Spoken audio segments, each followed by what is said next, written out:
I'd never asked him about it, but it seemed pretty clear that he had done something that had made him, I don't know, millions of dollars. After moving from Toronto down to Los Angeles when I was in middle school, the amount of culture shock I went through was unexpected, and it was pretty jarring. It wasn't just about learning how to be a surfer or learning how to use the word dude correctly. It was also about the education we were trained with almost subconsciously. Growing up, I always had a knack for business, and I had started my first one when I was about 7 or so, buying chocolate bars at this rare and unheard of establishment in Mississauga, Ontario called The Dollar Store. I would load up on candies, which were 2 for $1, and then go and sell them at school for 80 or 90 cents a piece. But after getting to LA, I realized that I was soon being indoctrinated into the stereotypical mentality that if you get good grades in school, then you can go to a good college, then you can get a good job that pays you a lot of money, and then you'll be happy.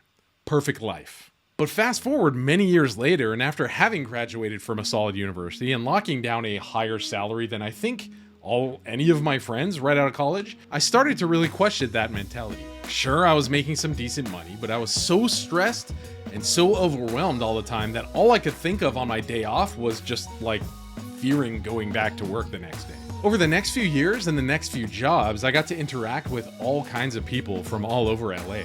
And one of the highlights of that whole adventure was seeing that, on the contrary to what I was raised to believe, it was very often the case that those with the most money were decidedly unhappy and unfriendly. Discord was struck in my mind. Now, it wasn't the case that money automatically made people unpleasant, but it also became increasingly clear that money wasn't also directly correlated to happiness. Now, there have been studies done on minimum required incomes to achieve happiness, and also at what level happiness peaks before looping back into unhappiness as well. I'm not talking about those. All I'm saying is that it's not a direct correlation like this. Like a lot of people think it's just more money equals more happiness. Late into high school and early college, I made a group of friends at my church, and there was this older guy named Jackson who was always teaching us and looking out for us. We looked up to him like an older brother, but unfortunately, one Friday night, he made the announcement that he'd be moving to New York City for a couple of years. He expected he wouldn't be gone forever, but we were all a bit bummed out. See, Jackson and his family were some of the most generous people we knew, and they would always invite us over, like a gang of us, every Sunday after playing basketball. Some of us were in high school or college at the time, and pretty much every week, a bunch of us would have questions for how to do our homework or how to prepare for tests, and he was always willing and able to teach us anything. He just knew everything. Some of us were already in the workforce too, and just came over to watch sports or chill and relax. In the evening, pretty much every single week, he would always order a boatload of pizzas and chicken wings and breadsticks and side dishes and feed all of us, even if it was 10, 15, 20 people. So obviously we were really bummed that he made this announcement that he'd be moving to New York. Fast forward a couple of short years later, and Jackson was moving back from New York. I think I was too young and inexperienced at the time to understand, but it seemed pretty clear that he would be back for good. I'd never asked him about it, but it seemed pretty clear that he had done something that had made him, I don't know, millions of dollars in that short period of time, and he was living a life flexible enough now to do whatever he wanted to do. And with a lot of his time, he would just tutor kids in the neighborhood and hang out with people.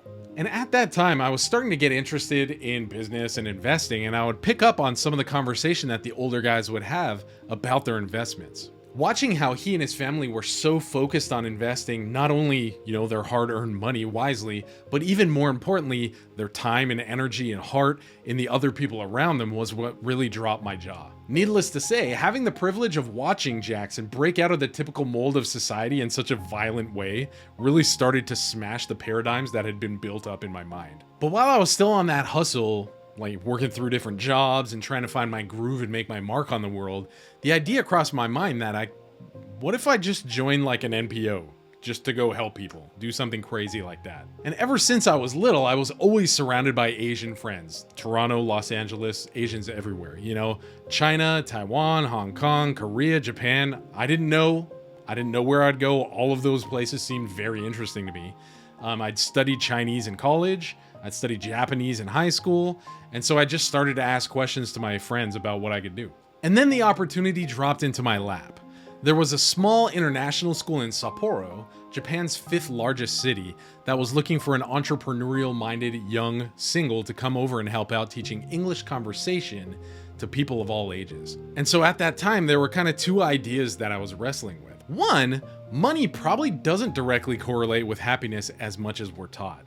And two, comparing the happy wealthy people with the unhappy wealthy people in my life, it seemed that perhaps giving generously may be even more important, more satisfying, more energizing than a lot of the goals the commercials are always, constantly slamming down our throats on every commercial break. It seemed my role model Jackson and his family were finding a lot more satisfaction in taking care of so many people than they were making boatloads of money on Wall Street too. Over my years of working in LA, I had the opportunity to see all different kinds of wealthy people, and those who were focused on generosity seemed to be the most fulfilled. Now, was I willing to let go of everything I knew?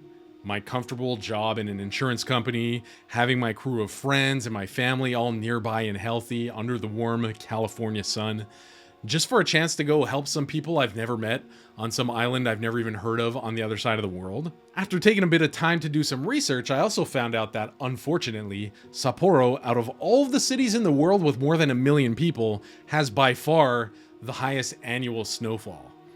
And since it's not quite as international as a lot of the other cities in Japan like Tokyo, Yokohama, or Osaka, there might not be a huge English-speaking community there either. So if I were to go, I would be thrown into the deep end of an entirely new life. And it would take me bumbling through language errors for years and building an entirely new set of friends while learning how to teach babies, nevertheless, who I knew nothing about.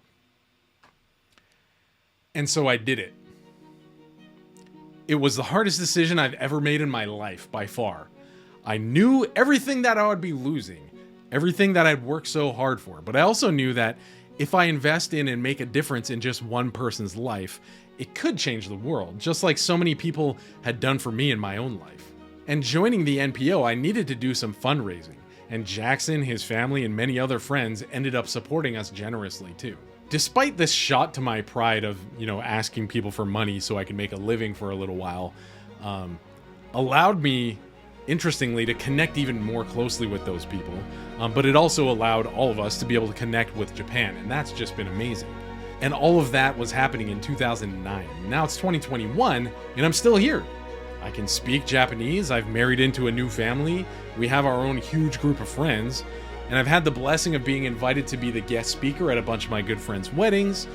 We continue to be involved with the community, like all different ages, investing in so many different lives. And it's blossomed into something much bigger than I could have ever expected, in spite of the fear and anxiety, my lack of Japanese skills, and all the financial difficulties we've had over the years too. We've had the chance to start and run numerous businesses over the years, and through all of that, learning how to invest in our team, as well as growing our cash, investing in companies, stocks, crypto, real estate, has all been really fun. It's been a challenging journey, but really, if those investments weren't useful as a tool to be impacting the lives around us, our employees, our family and friends, and the needy people in the neighborhood or in our community, I don't know if the money would actually really matter.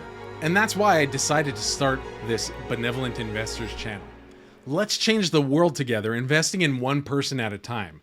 Let me know down in the comments section how you're hoping to use money as a tool to change the world too. Love you guys and stay generous.